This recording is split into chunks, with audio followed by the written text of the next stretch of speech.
Berdoa. Assalamualaikum warahmatullahi wabarakatuh. Nahmaduka ya ghafuru ya syakuru wa salli wa sallim barik ala sayyidina wa ala Muhammadin wa ala alihi wa sahbihi asfa'in amma ba'du. Ini alhamdulillah kalau sakit bayar utang ini sama Habib Jinten, karena beliau pernah rawuh di mbah saya di Fakhriyah. Terus dulu 3 tahun yang lalu kalau nggak salah beliau rawuh di Pondok Fakhriyah, itu milik mbahnya Ki Hamid Pasuruan, juga masih mbah saya Ki Abdullah bin Umar. Mbah saya namanya Fatimah binti Idrus bin Umar. Masih ingat saya ketika itu beliau menyebut satu ayat, wattaba'tu millata abai. Ini kata beliau Ustadz Mansur, umumnya orang tuh ingat kehormatan bapak-bapaknya yang keren-keren. Kata Habib Jinten, baca wattaba'tu, yang penting tuh ikutnya, bukan bapaknya. Saya masih ingat. Terus Gus-Gus diem semua, sadar kalau dimarahin Habib Jinten. Jadi, ya Gus-Gus diluk semua, tak tanya kenapa diluk. Ini orang dari Jakarta kok marah Gus. Ya itu unik, itu cara istidlal guru-guru kita. Jadi kalau wattaba'tu millata abai, kata beliau rohnya itu di wattaba'tu itu. Ittiba awal cuma istakhir badai. Ittiba awalan baru bangga dengan bapak-bapaknya. Jangan bangga dulu nggak ittiba gitu. Jadi alim dulu baru bangga Habib Jinten. Jangan bangga muridnya Habib Jinten ndak alim-alim. Gitu Beb. Ya. Jadi memang saya secara sengaja cerita sanad ini saya baca Mas Jamal ya, panggilannya apa? Mas Jamal. Mas Jamal ya. Pertama saya baca Al-Iqdul Farid, ini karangannya Said Muhammad bin Alawi.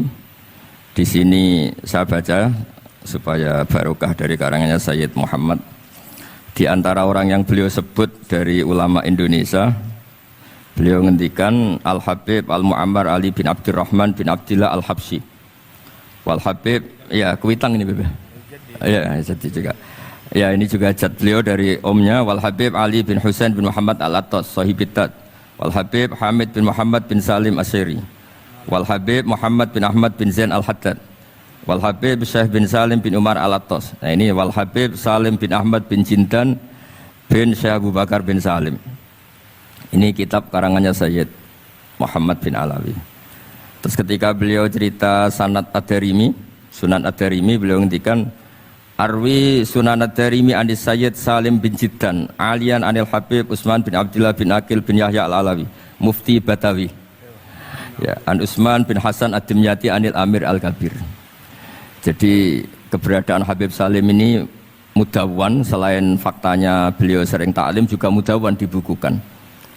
Saya pernah hormat kholnya Syekhona Khalil, di situ di antara manaqibnya ditulis min ajalli ta'lamidhihi Salim Al-Habib An-Nasib Salim Maula Jinten, itu Alu Jinten disebut di situ. Jadi ini bukan cerita untuk tafakhur, bukan untuk fakhriyah, tapi ini memang fakta untuk fakhriyah. Karena pondoknya buyut saya juga namanya fakhriyah, Minal fakhriyah ilal fakhriyah. Ya, minal fakhriyah ilal fakhriyah kata. Nah ini tentang sanad. Tadi saya sudah mentasihkan beliau dan beliau mengkuatkan hujah kita. Dulu ketika Habib Salim banyak orang yang menyalahkan orang pakai celana, nanti jenengan yang cerita, beliau juga bela kultur itu. Saya pernah baca di kitabnya Said Muhammad Alawi, judulnya itu Manhajus Salaf fi Fahmin Nusus. Di kitab saya itu halaman 423. Nanti bisa dicek halaman 423. Di situ ada kata-kata wa kanat sunnatu Rasulillah sallallahu alaihi wasallam annahu yat'amu ma yajiduhu fi ardi wa yalbasu ma yajiduhu wa yarkabu ma yajiduhu mimma abahahu wa ta'ala.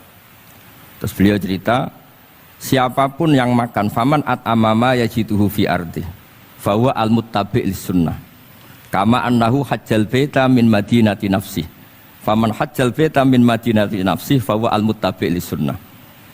Jadi supaya perasaan orang Indonesia ketika berpakaian seperti ini, seperti saya, seperti teman-teman ini, tetap tercantol, tetap terhubung oleh Rasulullah Shallallahu Alaihi Wasallam. Misalnya Nabi, karena beliau itu orang Madinah, tentu hajinya atau mikotnya dari Dzul Khulaifah. Karena kita orang Indonesia liwat Yalamlam ya harus liwat Yalamlam. Waqata Rasulullah li ahli Madinah dal Khulaifah, wa li ahli Syam al Juhfah, wa li ahli Najdin Qornan, wa li ahli Yaman Yalamlam. Jangan mentang-mentang ikut sunnah Nabi terus orang Yaman mikotnya dari dal Khulaifah, orang Syam juga dari dal Khulaifah. Semua itu harus min Madinati nafsi. Sama seperti Rasulullah yat'amu ma yajiduhu fi ardi, kita juga nat'am ma najiduhu fi ardina.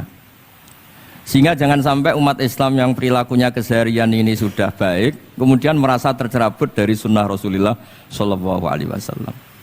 Karena Nabi seperti mana kita ingin dan kita tahu, ketika ada orang Arabi bilang Allahumma arhamni wa Muhammadan wa la tarham ma'ana ahadan, ya Allah hanya saya dan Muhammad yang perlu engkau kasihani, yang lain jangan.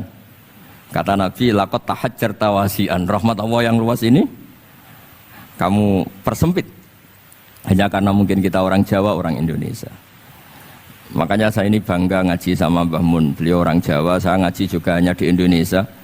Tapi guyonannya Mbah Mun dulu itu lucu. Wong koyok kon tuh kayak orang Jawa, kayak kamu tuh mesti ada yang alim. Karena Islam ini kafatal linnas. Makanya yang ahli nahwu itu Imam Sibawayh, padahal beliau Persia. Imam Ghazali juga bukan orang Arab, tapi alim hujatul Islam. Karena Allah ingin memaklumatkan bahwa agama ini kafatal linnas, bukan milik orang Arab saja, bukan milik siapa saja, tapi kafatal linnas. Makanya kita harus bangga dengan tradisi para habaib. Ada Rauhah Bukhari. Bukhari itu kita tahu namanya itu Muhammad bin Ismail bin Ibrahim bin Mughirah. Setelah itu sudah namanya bin Bardasbah. Maula al-Ju'fi, ini Bardasbah itu orang yang dulu diislamkan keluarga al-Ju'fi. Itu Mbah Mun kalau guyon itu Bardasbah cara Jawa mbok parmin mbok parlan. Tapi nyatanya dia putu alim alamah namanya Imam Bukhari. Artinya kita tentu sepakat, sangat-sangat sepakat, sangat menghormati orang-orang yang arfa'u minna nasaban kayak para habib. Tapi para habib juga mau ngakui kayak pakai Bukhari as-Sahihul Kutub ba'da kitab Bilal Bukhari. Sehingga memang nggak pernah ada masalah secara sanad, secara tradisi. Di kitabnya Sayyid Muhammad ini ada sanad dari ulama India yang orangnya juga macam-macam, dari marga macam-macam. Jadi saya mohon barokahnya sanad ini kemudian kita tahu apa sih sanad itu. Sanad itu ya kadang-kadang harus lewat orang yang mungkin kita tidak cocok.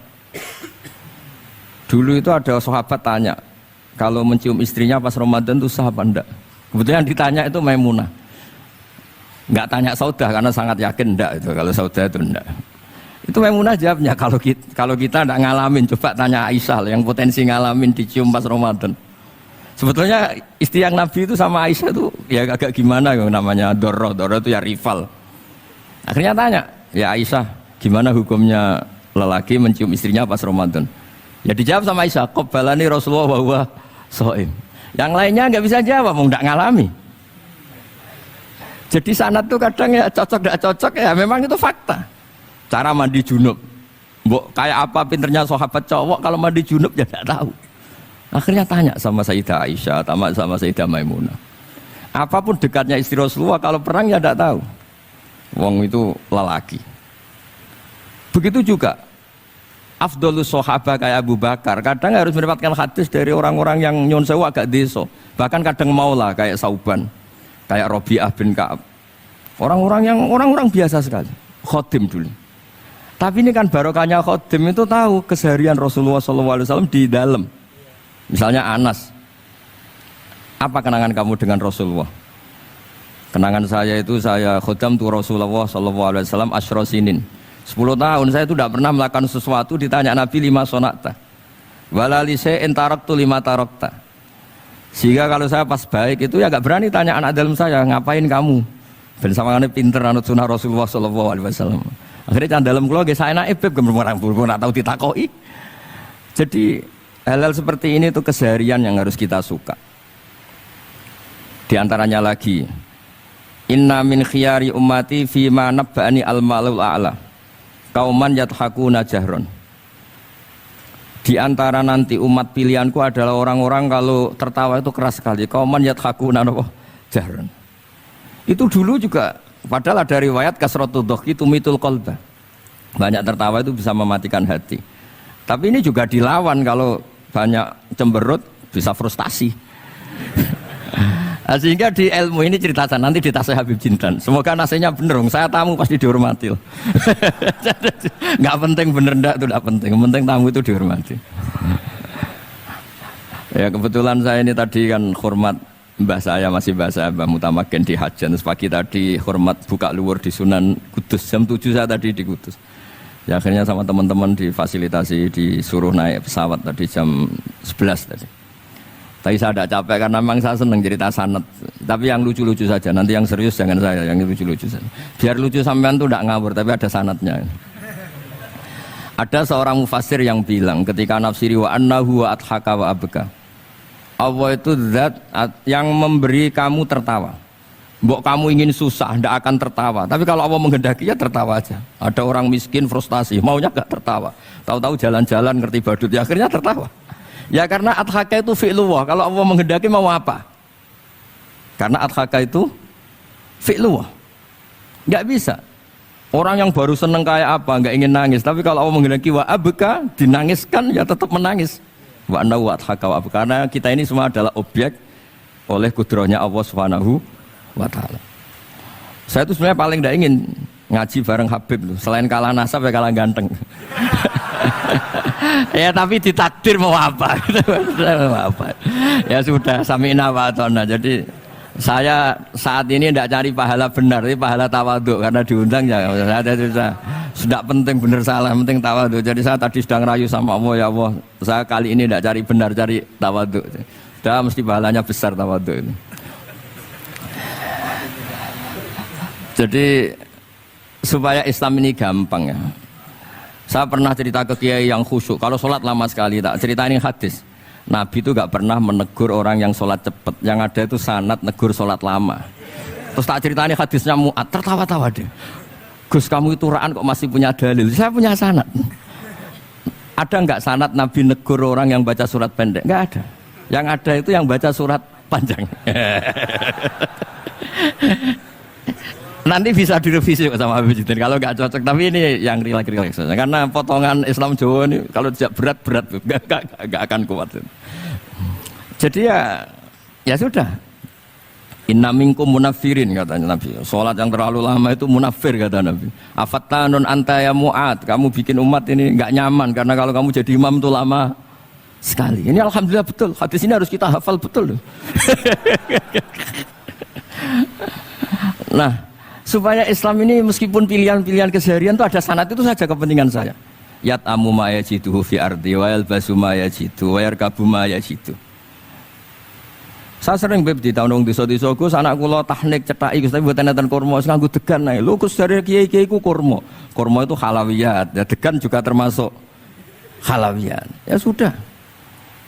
Kalau kamu ingin sunnah Rasul, Nabi enggak pernah sholat di Indonesia. Berarti kalau kamu sholat ke Mekah dulu kata saya. Maksud saya supaya orang itu nyaman dengan Rasulullah itu hadir di semua sisi kehidupan kita. Kalau dalam istilah Sayyid Umar Hafid, Faruhu Muhammadin sallallahu alaihi wasallam awsa' wa asra'. Kalau kamu bisa tawassul dengan Nabi Ibrahim, Nabi Musa dan beliau-beliau bisa datang ketika Lailatul Mi'raj untuk hormat Rasulullah sallallahu alaihi wasallam di Baitul Maqdis, Faruhu Muhammadin awsa' wa asra' kata beliau. Jadi bisa datang di kapan saja di mana saja. Jadi jenengan meskipun di Indonesia tidak usah khawatir, kita semua ini dilihat Rasulullah SAW. Dan cara lihat Nabi itu gampang, tidak kayak kita. Kata Rasulullah, hayati khairun lakum, wa mamati khairul lakum. Saya kalau masih hidup juga baik untuk kalian. Anda bisa cerita hadis dengan saya, sering bercengkrama. Dan ketika saya wafat kata Nabi, saya sudah dekat sama Allah Ta'ala. Kalau melihat kamu baik, saya muji Allah. Kalau melihat kamu salah, saya mintakan ampun. Makanya saya ini jenis kiai yang jarang istighfar. Ini bukan karena sombong. Saya ulang lagi bukan karena sombong. Saya itu pengagum Sufyan As-Tsauri. Itu di antara khasnya itu jarang berdoa. Ketika ditanya kenapa kamu jarang berdoa, selagi saya ngajar kata beliau ini. Selagi saya ngajar itu masuk hadis ala khulafai rahmatullah. Wa man khulafau ya Rasulullah alladzina yuhyuna ma amatahu nas min sunnati. Jadi kalau saya baca Bukhari, otomatis dapat doanya Nabi ala khulafai rahmatullah. Timbang kamu doakan nangis-nangis gak jelas mandinya mendingan mulang gitu. Terus kedua, doa hamalatil ars. Alladzina yahmiluna al-arsya wa man hawlahu yusabbihuna bihamdi rabbihim wa yu'minuna bihi wa yastaghfiruna. Kita semua sudah diistighfari sama malaikat hamalatul arsy. Rasulullah juga wastaghfir li dzambika walil mu'minina wal mu'minat. Fastighfaru Rasulillah qad kafana wa fawqal kifayah kata beliau. Artinya gini, kalau kangkang jarang istighfar jangan karena sombong, manfaatkan fasilitas ini gitu. Ini penting. Jadi semua itu jangan sampai kita ada istighfar karena jafa, karena jafatul qalb, karena qaswatul qalb. Enak lah kalau ada fasilitas gitu, ada fasilitas. Itu kalau saya pidato di depan Gus-Gus. Kalau di depan Habib berani, di depan Gus-Gus. Itu ada yang setengah beling, setengah ada alim, ada yang alim. Terus yang beling-beling pesan sama saya, Gus tolong bela kami maksudnya. Ya kadang-kadang mubalek kan order pesenan itu. Terus tak bacain ayat walladzina amanu wattaba'athum dzurriyyatuhum biimanin alhaqna bihim dzurriyyatahum wama alasnahum min amalihim min syai'. Orang aba-abanya iman, anaknya iman itu nanti surganya disertakan mbahnya. Meskipun kelas amalnya ndak sama. Jadi mbah-mbahnya alim alama, anaknya yang ndak alim nanti surganya sama-sama yang alim. Kenapa sih kalau ada fasilitas nggak dipakai? Pakai aja nggak apa-apa kan? Yang alim yang komplain. Sudah kamu yang alim dihormati, dicucup, salami template, yang ikhlas saja, tidak usah protes kata saya gitu. Artinya saya inginlah keseharian kita yang awam, yang apa itu harus cari backupan hadis supaya semua keseharian kita itu ada apa? Sanad. Misalnya sampean kalau malam itu nggak bisa tidur, tahajud ndak, witir ndak, ya mutolaah ndak. Tapi lihatlah itu sebagai tarkul ma'asi. Apa tarkul ma'asi? Alhamdulillah malam ini saya ndak zina, ndak maling, ndak dugem. Coba kalau kamu malam-malam di kamar, itu namanya apa? Ndak tahajud, ndak witir kan? Tapi kamu harus syukur karena itu tarku zina, tarku sarikoh, tarku kada wa kada. Supaya kamu tetap syukur sama Allah Ta'ala. Itsmamin mubakhin ila wa yatahaqqaqu bihi tarku haramimma. Setiap mubah yang kita lakukan pasti di saat itu ada haram yang kita tinggalkan. Makanya dulu banyak orang-orang soleh yang semalaman tuh guyon sampai pagi. Bukan karena ingin urakan, enggak, karena mengalahkan setan. Malam itu godaan mungkin ingin ngintip siapa itu masih kuat sekali.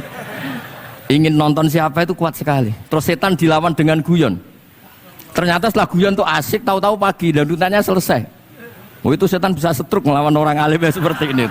Karena nilainya tarkul masih. Meskipun dengan cara guyon, karena kalau yang cara wiridan itu calon wali, Beb. Kalau yang nggak calon wali ya pokoknya tarkul maksiat.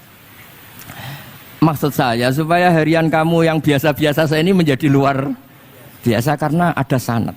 Ada apa? Ada sanad. Makanya dulu ulama-ulama itu kalau ngelawan setan itu pakai faroh, pakai seneng. Karena setan itu paling seneng kalau melihat orang mukmin susah. Kalau susah terus ngersulo, kalau ngersulo gugat kodok qadar. Disebut innaman najwa minasyaiton liyahzunal ladzina amanu. Jadi setan itu targetnya supaya orang mukmin itu resah. Kalau resah gugat. Pertama gugat orang tua. Ngapain sih jadi anaknya orang miskin? Jadi susah kita kan. Kalau yang nggak mulia ngapain jadiannya parman? Kalau saya Habib kan langsung mulia, kalau Gus kan langsung mulia. Gugat orang tua, gugat sana, gugat sini. Tapi kalau kamu sudah seneng, wajah pesek, welek, keriting, sawan ngira karuan. Karena nggak gugat siapa-siapa. Ya sudah yang kebaik kul bifadlillah birahmati fabidzalika falyafrahu. Jadi saya ingin semua itu senang bifadlillah birahmati yang rileks, yang saya ini kalau nuruti capek-capek. Tadi malam saya di Mbah Mutamakin, tadi pagi hormat Sunan Kudus. Terus tadi naik pesawat, datang mandi langsung hormat. Kalau itu dihitung capek, capek. Tapi kalau dihitung senang ketemu Habib Jintan, ketemu jenengan, kesempatan seperti ini nggak gampang. Ya sudah selesai. Makanya ini latihan ya, latihan terus. Saya ulang lagi apa? Latihan terus supaya Islam itu ada di semua sisi hidup kita. Tuh, saya pernah sering cerita di mana-mana itu. Ada wali itu istrinya cerewetnya bukan main. Wah itu semua muridnya sudah tak biayai kamu cerai, nanti tak ganti istri yang lebih baik lebih. Nggak mau nyerah alasannya apa? Ini wanita bahaya sekali. Kalau sampai dinikah orang lain, kasihan orang lain dapat musibahnya. Biar saya aja yang ngalami kata-kata wali itu. Jadi dia ada ingin, makanya ada juga kiai di santri buling di rumah teh. Santri ini nak pindah pondok, ngerusak pondok uang, mendingan pondok kuai. Jadi dia handle. Terus sekarang apa? Dia handle daripada ngerusak pondok orang lain, mendingan pondok saya. Jadi cerita-cerita seperti ini harus kita kaji supaya semuanya itu pakai sanad ilmu. Sama lihat di kitab Ihya itu ada bab-bab di Ajaibul Qalb. Apa di bab apa Ajaibul? Di situ kayak apa Imam Ghazali memerankan orang-orang pilihan Allah yang menjadi gampang melihat keseharian. Misalnya gini, misalnya Islam zaman akhir kan katanya tantangannya banyak. Coba kalau baca ayat wa ya'ballahu illa yutimma nurah wallahu mutimmu nurih. Agama ini milik Allah, diurus oleh Allah Ta'ala. Islam ke Indonesia itu enggak ditunggoni Nabi. Nabi sudah intaqala ila rafiqil a'la. Kadang di kampung-kampung di Islam nomodin. Ya jalan karena ini agama Allah. Kita ditinggal-tinggal orang yang lebih baik ketimbang kita. Islam kita tunggui. Ya jalan, memang ini agama Allah yang ngurus Allah. Kamu enggak usah khawatir. Jadi seneng kita bukan karena dablek, karena yakin jaminan Allah Subhanahu wa Ta'ala. Jangan sampai kamu itu seneng karena dablek, karena arogan, jangan. Karena bidomanillah, yakin bidomanillah wa bikafalatillah. Seperti senengnya Sayyid Abdul Muttalib. Ketika Ka'bah mau dirubuhkan Abraha, ada penyerangan Abraha. Ini yang Mbah Mun sering cerita ini. Wah itu semuanya kalah. Terus takok, man sayyidu hadhil wadi? Siapa tuan di sini? Abdul Muttalib. Abdul Muttalib itu datang dengan wibawanya yang luar biasa. Abraha itu sampai bingung dia.